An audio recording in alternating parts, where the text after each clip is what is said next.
अस्सलाम वालेकुम। बहुत शुक्रिया मिसबा आपसे बता रहे थे कि मैं कभी अमेरिका कभी इंग्लैंड चला जाता हूँ। आजकल ज़्यादातर एमएस के ऑफिस में जाता हूँ, जब हर थोड़े दिन को मिसबा या लतीफ़ बुला लेते हैं कि भाई आ जाइए, थोड़ा कुछ सफाई वफाई करना है। तो इकबाल की एक बड़ी मशहूर गज़ल है। इकबाल ने कम गज़लें लिखी, लेकिन एक इकबाल की बड़ी मशहूर गज़ल है। उसका आखिरी शेर ये था कि गए दिन के तन्हा था मैं अंजुमन में, गए दिन के तन्हा था मैं अंजुमन में, अब मेरे सामने रास्ता और भी हैं। कई दहों से 20-25 साल से एक शख्स अकेले इस काम को अंजाम दे रहा था। अपनी तरफ से लोगों को एनकरेज करता कि यूपीएससी का एग्ज़ाम लिखो, इस तरह पढ़ो, इस तरह मेहनत करो। और ये अकेले AK खान साहब ने पिछले 25-30 साल से किया। अब इनके साथ लतीफ़ मियाँ भी आ गए। तो लतीफ़, ये आपके लिए था ये शेर, और खान साहब आपके लिए, कि आपने जो अकेले किया इतने सालों से, वो अब इन दोनों की शक्ल में रंग लाई है। आप दोनों को बहुत बहुत कॉन्ग्रेचुलेशंस, और बहुत बड़ा काम आपने अंजाम दिया है। देखिए, मैं खान साहब के बारे में, मैं चाह रहा था कि खान साहब अपनी स्पीच देके चले जाएं जैसे चीफ गेस्ट करते हैं, लेकिन वो बैठ गए। तो मैं उनकी तारीफ़ उनके पीठ पीछे करना चाह रहा था, लेकिन अब हैं तो कर ही देता हूँ सामने। खान साहब का कारनामा ये नहीं है कि वो हमारे स्टेट के और हमारे मुल्क के सबसे बड़े पुलिस ऑफिसरों में शुमार किए जाते हैं, सबसे अच्छे, सबसे ऑनेस्ट, सबसे एफिशिएंट। ये जब तुम दोनों जाओगे सर्विस में तो बहुत सुनोगे खान साहब का नाम, हर शहर में और हर एकेडमी में।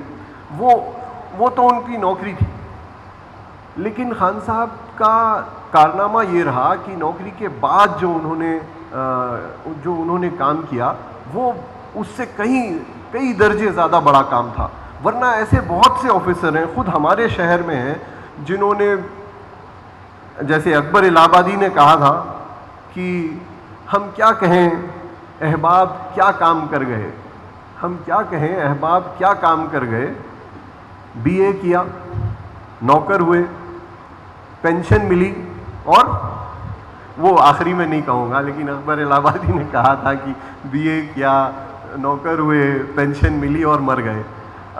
तो ऐसे बहुत सारे अफसर हैं जिन्होंने काम किया, रिटायर हुए, और अब हैं पता नहीं कहाँ हैं। लेकिन खान साहब के बारे में जब ये रिटायर हुए, उसके बाद जो इन्होंने काम किया और जो शोहरत वाकई तौर पे मिली उनको, उस वजह से हम उनको यहाँ सुनते हैं, और उनकी वजह से हम सब लोगों को एक ये तरबियत मिलती है कि आप लोगों के लिए और सब लोगों के लिए कैसे काम करें। ये बड़ा कारनामा रहा है खान साहब का, और मैं चाहता हूँ कि 2036 में लतीफ़, 2036 में जब आप 1000 लॉयर पैदा कर लें और 100 आईवी लीग वाले, तब भी हम खान साहब को यही चीफ गेस्ट की तरह बुलाएं। Thank you so much. मैं आप लोगों से 3-4 बातें करना चाह रहा हूँ, और वो मेरे सामने जो है, ये इस तरफ की जो महफिल है वो मेरे लिए ज़्यादा इम्पॉर्टेंट, और मैं बताऊँगा कि क्यों वो ज़्यादा इम्पॉर्टेंट है। जब मैं 25-26 साल पहले मैं इसी मकाम पे था, मैंने एग्ज़ाम पास किया और एकेडमी चला गया। वो एक बड़ी शानदार एकेडमी है हमारी मसूरी में, जहाँ ये लोग जाएंगे अभी। और वहाँ जाके मुझे कई लोग मिले जो पास होके आए थे, तो मैंने कुछ लोगों से जाके एक सवाल किया, जो पास हुए थे, जो बिल्कुल टॉपर लड़के और लड़कियां थी, कि आपकी ये कामयाबी का सबसे बड़ा राज क्या है? तो किसी ने कहा कि मेरी कामयाबी का बड़ा राज ये है कि मैं बचपन से चाहता था कि आईएएस ऑफिसर बनूं और बड़ी मेहनत की। किसी और ने कहा, एक मेरी साथी थी, उसने कहा कि मेरे अब्बा बड़े आईएएस ऑफिसर थे और मैं भी बनना चाह रही थी, तो मैंने बड़ी मेहनत की। तीसरे ने कहा कि मेरे वालिदैन मुझे बिल्कुल नालायक समझते थे, इसीलिए उनको गलत प्रूफ करने के लिए मैंने बड़ी मेहनत की। मैं सोचता रहा कि मैं क्यों बन गया आईएएस, मैं कहाँ से, मैंने तो मेहनत नहीं की थी, तो मैं कहाँ से बन गया आईएएस? तो तब बहुत सोचने के बाद ये समझ में आया, और ये बात खान साहब ने मुझसे बहुत अच्छी तरह कही थोड़ी देर पहले। मैं ये सोचता रहा कि मेरी कामयाबी में हिस्सा किसका था और रोल किसका था। तो बहुत सोचने के बाद बड़ा आसान सा जवाब आ गया कि शायद सबसे बड़ा रोल वो मेरी वालदा का था। हमारी वालदा जो है वो बड़ी अजीबोगरीब शख्सियत थी, हैं। उन्होंने कभी जिंदगी में, और ये मैं सारी माँओं से कह रहा हूँ, मुझे याद भी नहीं है, मैं 55 साल का होने वाला हूँ अगले हफ्ते, मुझे याद भी नहीं है कि कभी अम्मा ने हमसे ये कहा होगा कि देखो मैंने तुम्हारे लिए क्या क्या किया, इतनी मेहनत की और पैसे खर्च किए और ये काटा। ये हमारे दोनों वालिदैन की खास बात थी कि कभी भी हमको ये महसूस नहीं होने दिया कि हमारे लिए उन्होंने बड़ी कुर्बानियाँ की। वो हमने देखा कि कितनी कुर्बानियाँ की, लेकिन कभी हमको ये एहसास नहीं हुआ, गिल्ट नहीं हुआ कि हमारी वजह से हमारे माँ बाप परेशान रहे। ये उन्होंने कभी याद नहीं दिलाया। दूसरी चीज़, उन्होंने कभी ज़बरदस्ती नहीं की कि अब पढ़ लो और फर्स्ट आ जाओ या सेकंड आ जाओ, ये 100 नंबर क्यों नहीं लाए और 80 नंबर क्यों आए। तीसरी चीज़ की जितनी ऊट पटांग हमारी ख्वाहिशात थी, जैसे मैं एक बार बिल्कुल ही बेवकूफ़ी में सोचता रहा कि मैं कल से टेनिस खेलूंगा, हालांकि कुछ आता जाता नहीं था और उन दिनों टेनिस खेलना बड़ा मुश्किल था। सुबह में अब्बा ने हमारे कहीं से एक टूटा सा रैकेट लाके मेरे बिस्तर पे रख दिया ताकि मैं टेनिस खेल लूँ। तो कई दिनों तक उन्हीं की वजह से ये हमको मौका मिलता रहा कि नई चीज़ें सीखते रहें। तो सबसे बड़ा रीज़न कामयाबी का माँ बाप थे। उसके बाद हमारे टीचर थे स्कूल के। मेरे एक टीचर थे जिन्होंने एक साल हमको ये चैलेंज कर दिया कि भाई देखो तुमको रोज़ एक किताब पढ़नी है।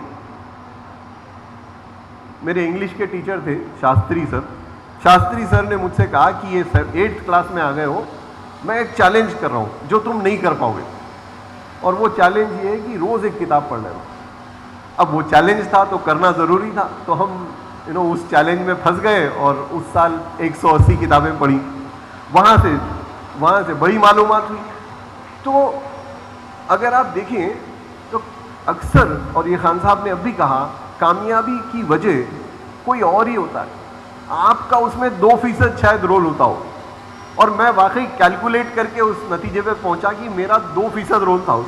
वो 2% क्यों? क्योंकि मैं उस दिन सुबह उठ के एग्जाम लिखने चला गया, वो मेरा रोल था। बाकी सब तो किसी और ने सिखा दिया। और वो याद करना, और वो जो खान साहब ने कहा कि अपने टीचर की फरमाबरदारी और उनका एहसान मानना, ये बहुत बड़ी बात है। ये इन दोनों बच्चों में भी देखा हूँ मैं, और ये आप सब बच्चों को बता दूं कि ये सारे सक्सेसफुल लोगों में हमने देखा है। तो ये मेरी आपसे पहली गुजारिश कि आप लोग अपने बच्चों को, वो जो एक और बात कहना भूल गया कि हमारे घर में हम में सबसे ज़हीन मेरी बहन थी, और कभी ऐसा नहीं हुआ कि घर में कोई ये फ़र्क मालूम हो सके हमें कि मैं लड़का हूँ और वो लड़की है। झाड़ू, बर्तन, कपड़े, खाना पकाना, वो कभी ना अम्मा ने ना अब्बा ने कभी मेरी बहन से नहीं कहा कि ये तुम्हें करना है या तुम्हारा काम है, वो हम करते थे।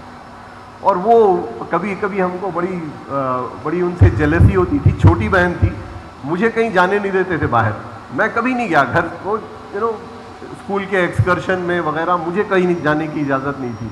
इजाज़त अगर मिली तो मेरी बहन को मिली। वो पहले गई एक स्कूल के एक्सकर्शन में, वो पहले खेलने चली गई, वो पहले टीम में चली गई, और वो बड़ी सक्सेसफुल थी। उसकी वजह से हम भी सक्सेसफुल हो गए। तो ये आप लोगों के लिए बहुत ज़रूरी है कि आप खुद ये प्रैक्टिस करें और अपने लड़कियों को खुसूसन ये सिखाएं। एक स्टडी हुई थी यूपीएससी में तकरीबन 50 साल पहले, और ये गिना गया था कि कितनी लड़कियां हैं आईएएस में और कितने मुसलमान हैं। तो उन दिनों 4% लड़कियां होती थी और 4% मुसलमान होते थे। ये 1971 की यूपीएससी की एक बहुत बड़ी स्टडी थी। उसके बाद गवर्नमेंट ने कई इकदाम उठाए कि लड़कियों का और मुसलमानों का परसेंटेज बढ़ाया जाए।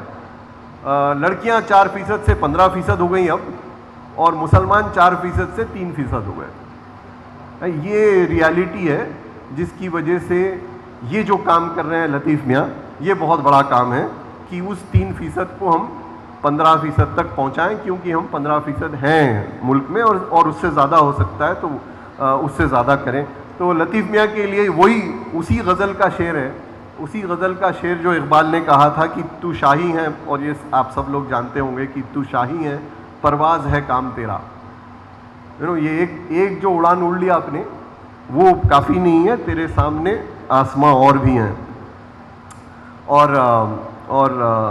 इनके लिए, इन दोनों के लिए कि खनात न कर आलम रंग बू पर, खनात न कर आलम रंग बू पर, ये जो एक एग्ज़ाम पास हो गए हैं, तो खनात न कर आलम रंग बू पर, मकामात आहो फ़ग़ां और भी हैं। तो इकबाल ने शायद ये पूरी गज़ल इसी महफ़िल के लिए लिखी थी, हर एक के लिए एक अलग अलग शेर, और आप सब लोगों के लिए लिखा था कि सितारों से आगे जहां और भी हैं, सितारों से आगे जहां और भी हैं, अभी इश्क के इम्तिहान और भी हैं।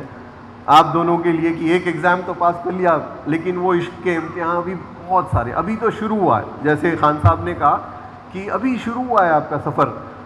वो एक और शेर अम्मी हमेशा सुनाया करती थी कि मकतबे इश्क के अंदाज निराले देखे। ये इन सब लोगों के लिए जो इतनी मेहनत करके आए हैं, और हम इनको इतना फेलिसिटेट कर रहे हैं कि मकतबे इश्क के इम्तिहान और भी हैं। वो खान साहब का जो माउंटेन है, उसके बारे में ये शायर कहते हैं कि मकतबे इश्क के इम्तिहान और भी हैं, मकतबे इश्क के अंदाज निराले देखे, उसको छुट्टी न मिली जिसने सबक याद किया।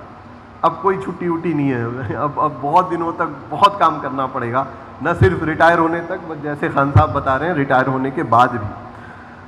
तो अब जो एक और बात मैं आप लोगों के सामने रखना चाह रहा हूँ, वो ये है कि, और ये मैं एमएस एकेडमी के लिए कह रहा हूँ, और एमएस एकेडमी के बिहाफ पे कह रहा हूँ, क्योंकि आजकल जैसे मैंने कहा बहुत सारा वक्त मेरा एमएस ग्रुप में गुज़रता है, और मैंने शुरू से ही देखा है कि ये इस एकेडमी की जो सफ़र रहा है वो क्यों इतना सक्सेसफुल रहा। खान साहब ने भी बताया आप लोगों को, अनवर साहब ने भी बताया कि एक जुस्तजू, एक रेस्टलेसनेस,